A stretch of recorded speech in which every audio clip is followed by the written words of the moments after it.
पहला क्वेश्चन है हमारा, यहाँ पे आप लोग देख सकते हैं, थोड़ा सा पेंसिल में ले लो, कि राही मासूम रजा के कौन से जो है उपन्यास नहीं है, ये बताना है आप लोगों को। तो यहाँ जो है दिल एक सादा कागज़, टोपी शुक्ला और कटरे की आरजू, समय शेष है होगा फ्रेंड्स यहाँ पे। तो ये किसकी है, समय शेष है, ये राही मासूम रजा का नहीं है। ये किसका है, ये दिनकर जी का है। ठीक है, इसकी व्याख्या थोड़ा सा देख लेते हैं। राही मासूम रजा जो आंचलिक परिवेश के मुस्लिम जीवन का चित्रण करने वाले कौन है, उपन्यासकार हैं। इसकी प्रमुख रचना में दिल एक सादा कागज 1973, टोपी शुक्ला 1969, कटरे की आरजू 1968। नेक्स्ट क्वेश्चन है हमारा कि संस्कृत का कोई भी शब्द मनचाहे ढंग से तोड़ मड़ोड़ कर तद्भव नहीं बनाया जा सकता, उपयुक्त विचार किस विद्वान का है। तो यहाँ पे हमारा आंसर हो जाएगा, ऑप्शन है यहाँ पे रामविलास शर्मा, सुनीति कुमार चटर्जी, ग्रियर्सन और नामवर सिंह। इसका आंसर हो जाएगा फ्रेंड्स हमारा ऑप्शन नंबर 1 रामविलास शर्मा से। थोड़ी सी व्याख्या देखते हैं शब्दों में यहाँ 2 बार आ गया फ्रेंड।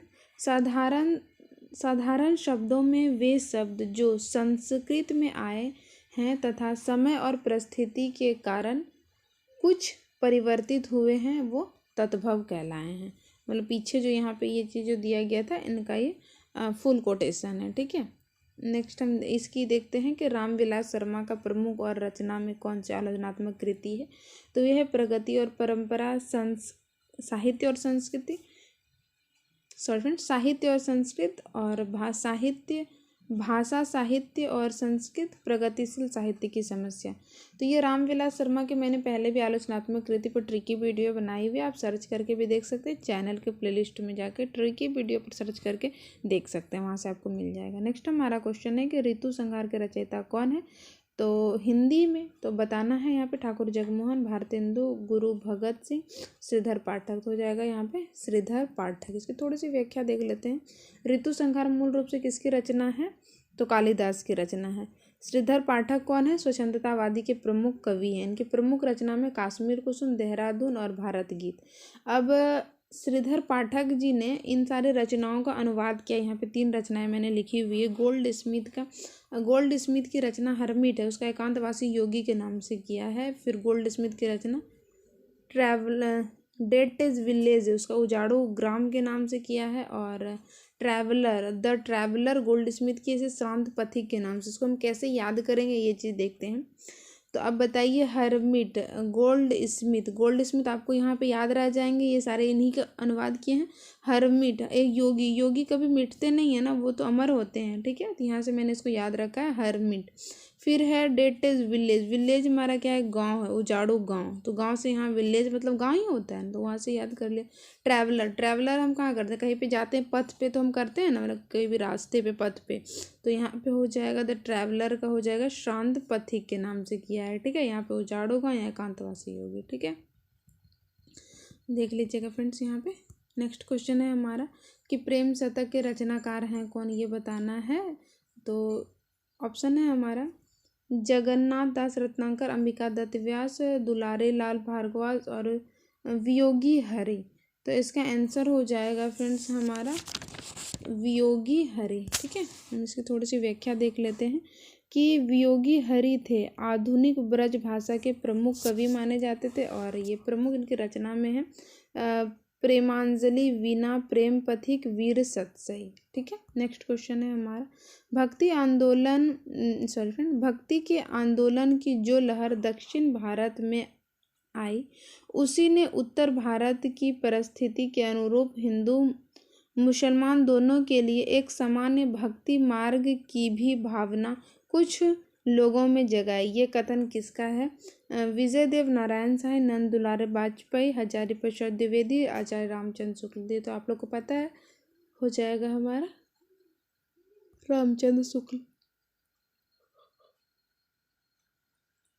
फिर है यहाँ पे रामचंद्र शुक्ल ने अपने इतिहास ग्रंथ 1929 में यह बात की पुष्टि की है। और साथ ही ये कहते हैं कि दक्षिण में शुक्ल जी का ही है ये कोटेशन, दक्षिण में अलवार संतों ने सर्वप्रथम भक्ति की अलग जगाई थी और अलवार के भक्त की संख्या 12 थी। इनकी भक्ति रचनाएं जो है दिव्य प्रबंधम नामक ग्रंथ में, ये इंपॉर्टेंट है, इसको लिख लीजिएगा। ठीक है, नेक्स्ट हमारा क्वेश्चन है हरिदासी संप्रदाय में राधा कृष्ण हैं, कैसे हैं? आत्मनिष्ठ, जीवन सापेक्ष, लोक निरपेक्ष और लोक हित रक्षक। तो इसका हमारा हो जाएगा लोक निरपेक्ष है। इसकी थोड़ी सी व्याख्या देख लेते हैं। हरिदासी संप्रदाय, साखी संप्रदाय या फिर टट्टी संप्रदाय भी कहे जाते हैं। ये तीनों संप्रदाय एक ही के नाम है, ठीक है। इसके प्रवर्तक स्वामी हरिदास हैं। इस संप्रदाय में भगवान कृष्ण की उपासना सखी भाव से की जाती है। साथ ही इसमें ज्ञान के भवसागर से पार उतरने की क्षमता नहीं है, बल्कि प्रेम पूर्वक कृष्ण की भक्ति से मुक्ति मिल जाती। भवसागर के से पार नहीं उतरते, बल्कि इसकी भक्ति में ही जो भक्त को है मुक्ति मिल जाती। तो ये हो गई हमारे हरिदासी संप्रदाय, साखी या फिर टट्टी संप्रदाय की विशेषता, ठीक है। नेक्स्ट हम क्वेश्चंस देखेंगे। रीतिकाल के आचार्यों की 3 श्रेणी में कौन सी नहीं है? तो यहाँ पे देखिए उद्भावक होगा, हाँ यहाँ पे लिखा उद्भावक आचार्य। दूसरा हो जाएगा व्याख्याता आचार्य, उद्गाता आचार्य और कवि शिक्षक। आपको पता है ये उद्गाता आचार्य कुछ नहीं होता है, ठीक है। इसकी थोड़ी सी व्याख्या देखते हैं, क्या मतलब कौन सी आचार्य की क्या है। तो उद्भव आचार्य के अंतर्गत उन विद्वानों को रखा जाता है जिन्होंने किसी सिद्धांत का उद्भावना अथवा उनका विवेचन किया है, ठीक है। नेक्स्ट हमारा है कि व्याख्याता आचार्य के अंतर्गत कौन से आते हैं? इसमें नवीन सिद्धांतों का अनुसंधान न करने वाले, बल्कि पूर्व निर्धारित सिद्धांतों खंडन मंडन अथवा उनकी विशुद्ध व्याख्या के उद्देश्य से संचालित थे। मतलब कि ये सब जो थे नए के साथ साथ पुराने का भी मिश्रण करते थे, ठीक है। नेक्स्ट हमारा कवि शिक्षक कौन आते हैं? इसमें आचार्य न तो सिद्धांत के उद्भव व विवेचन से संबंधित थे और ना ही इनके विकास में, बल्कि सिद्धांतों को जन सामान्य अथवा नए आचार्यों के लिए सहज व साध्य बनाने के लिए है। तो ये हमारा कवि शिक्षक हो जाएगा, ठीक है। नेक्स्ट हम देखते हैं क्वेश्चन। देश विभाजन के प्रसंग पर आधारित नहीं है, झूठा सच, तमस, कितने पाकिस्तान, छोटे छोटे महायुद्ध। तो इसका आंसर क्या हो जाएगा? आप लोगों को पता है कि ऊपर जितने भी तीनों यहाँ पे दिए गए हैं वो देश विभाजन से संबंधित है, और लेकिन ये जो हमारा दिए गए हैं छोटे छोटे महायुद्ध, ये जो है देश विभाजन से संबंधित नहीं है। अब देख लेते हैं थोड़ा सा किसकी किसकी रचना है। तो झूठा सच आप लोगों को पता है 1958 ईस्वी में यशपाल का है, 2 भागों में है। पहला है 1958 ईस्वी में और 1958 ईस्वी में हो जाएगा, और दूसरे भाग जो हैं 58 होगा फ्रेंड, सॉरी।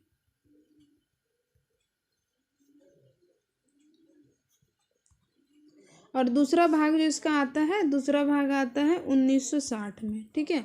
और इसके साथ साथ देखेंगे ये किसका हो गया, हमारे यशपाल जी का। नेक्स्ट है तमस। तमस किसका है? 1973 ईस्वी इसका प्रकाशन आ जाता है, और ये भीष्म सैनिक है। कितने पाकिस्तान, ये आ जाता है कमलेश्वर का 2000 इसका प्रकाशन आ जाता है, ठीक है। अब बात करेंगे यहाँ पे छोटे छोटे महायुद्ध, ये किसके हैं? तो ये है रमाकांत का उपन्यास है, ठीक है। इसको थोड़ा सा आप लोग देख लीजिएगा। नेक्स्ट हमारा क्वेश्चन है असंगत को यहाँ चुनना है, ये बताना है। विष्णुप्रिया खंड काव्य, सिद्धराज खंड काव्य, साकेत जो है यहाँ पे साकेत होगा फ्रेंड। साकेत जो है महाकाव्य, जय भारत मुक्तक काव्य है। तो इसमें से कौन सा असंगत है ये बताना है। तो जय भारत जो है ये मुक्तक काव्य ना होकर ये क्या है, ये एक प्रबंध काव्य है, ठीक है। ये एक प्रबंध काव्य है, ठीक है। अब यहाँ पे बात कर लेते हैं, ये सारी यहाँ पे रचनाएं जो दी गई है ये किसकी है? तो ये हो जाएगा हमारा मैथिली शरण गुप्त जी का, ठीक है। तो यहाँ पे देख लीजिएगा। नेक्स्ट हमारा क्वेश्चन है, लास्ट क्वेश्चन है हमारा। स्थापनार्थ मैथिली शरण गुप्त भारतीय संस्कृति के आख्याता हैं, ठीक है। तर्क बोल रहा है इसीलिए इनके काव्यों में आधुनिक दृष्टिबोध नहीं है। तो आधुनिक दृष्टिबोध नहीं है, नहीं होगा बल्कि है, तो हो जाएगा स्थापना हमारा सत्य है, और लेकिन तर्क हमारा गलत है। अगर हम नहीं को हटा देंगे तो दोनों हमारा सही हो जाएगा, ठीक है। तो मैंने यहाँ पे कोशिश किया था 10 क्वेश्चंस की व्याख्या करने की। आई होप आपके एग्ज़ाम के लिए यूजफुल रहेंगे। आप हिंदी सब्जेक्ट से टीजीटी, पीजीटी, यूजीसी, सेट किसी भी हिंदी एग्ज़ाम्स की तैयारी कर रहे हैं तो आप मेरे साथ जुड़ सकते हैं। मेरी ये वीडियो आपके एग्ज़ाम के लिए यूजफुल रहेंगे, और मेरे शॉर्ट्स वीडियो में भी मैं छोटी छोटी क्लिप्स यानी कि कुछ यूजफुल चीज़ों को ही बताती हूँ, तो उनको भी आप वहाँ से देख सकते हैं। और ट्रिक से याद करने के लिए ट्रिकी वीडियो देख सकते हैं। तो मिलते हैं किसी नेक्स्ट वीडियो में, तब तक के लिए thank you so much friends.